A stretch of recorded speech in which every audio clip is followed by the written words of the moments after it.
چینی جو کہہ رہی ہیں کہ انہوں نے بھی ان کی بھی یہی ریکمنڈیشن تھی، پھر اپوزیشن سے بھی آیا کہ ہم خود سینیٹ کے اسٹینڈنگ کمیٹی میں لے کے گئے، کیونکہ جمہوری روایات اس کا مقصد بھی یہ ہوتا ہے کہ جب بل آئے سب کی اونرشپ ہو، اس میں جو امینڈمنٹس آتے ہیں وہ ہم بالکل ایکسیپٹ کرتے ہیں۔ تو کوئی اس میں ہیسٹ نہیں تھی، 6 مہینے نیشنل اسمبلی میں پڑا رہا، ڈسکس ہوتا رہا۔ اور ہاں، مجھے جلدی اس بات کی ضرور ہے کہ میں نے جب 5G آپشن کیا اب اس کا رول آؤٹ ہونا، اس کا رول آؤٹ کیسے ہوگا اگر ہم فائبر نہیں بچھائیں گے؟ پھر آپ ہی آ کے کہیں گے مجھے انٹرنیٹ نہیں آ رہا، جی آپشن کیا تھا انٹرنیٹ کہاں گیا؟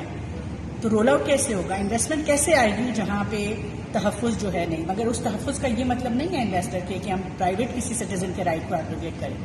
سب سے پہلا جو ایز اے پبلک ریپرزینٹیو میری ذمہ داری ہے وہ پرائیویٹ کانسٹیٹیوشنل جو رائٹس ہیں اپنے سٹیزنس کے وہ پروٹیکٹ کرنا ہے، ان کی پرائیویٹ پراپرٹی کو، ان کی 4 دیواری کی جو ان کی باؤنڈریز ہیں ان کو پروٹیکٹ کرنا ہے۔ اور اس کے بعد جو میری ذمہ داری ہے وہ یہ ہے کہ میں بچے تک فائبر انٹرنیٹ پہنچاؤں، اور اس کے لیے ہم کسی دباؤ کچھ نہیں آئیں گے۔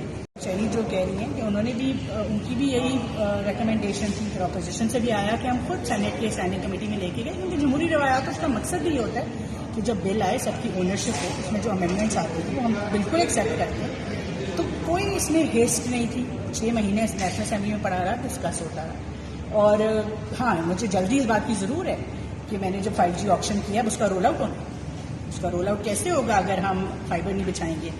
پھر آپ ہی آ کے کہیں گے مجھے انٹرنیٹ نہیں آ رہا، جی آپشن کیا تھا انٹرنیٹ کہاں گیا؟ تو رول آؤٹ کیسے ہوگا؟ انویسٹمنٹ کیسے آئے گی جہاں پہ تحفظ جو ہے نہیں؟ مگر اس تحفظ کا یہ مطلب نہیں ہے انویسٹر کے کہ ہم پرائیویٹ کسی سٹیزن کے رائٹ کو ایبروگیٹ کریں۔ سب سے پہلا جو ایز اے پبلک ریپرزینٹیو میری ذمہ داری ہے وہ پرائیویٹ کانسٹیٹیوشنل جو رائٹس ہیں اپنے سٹیزنس کے وہ پروٹیکٹ کرنا ہے، ان کی پرائیویٹ پراپرٹی کو، ان کی 4 دیواری کی جو ان کی باؤنڈریز ہیں ان کو پروٹیکٹ کرنا ہے۔ اور اس کے بعد جو میری ذمہ داری ہے وہ یہ ہے کہ میں بچے تک فائبر انٹرنیٹ پہنچاؤں، اور اس کے لیے ہم کسی دباؤ کچھ نہیں آئیں گے۔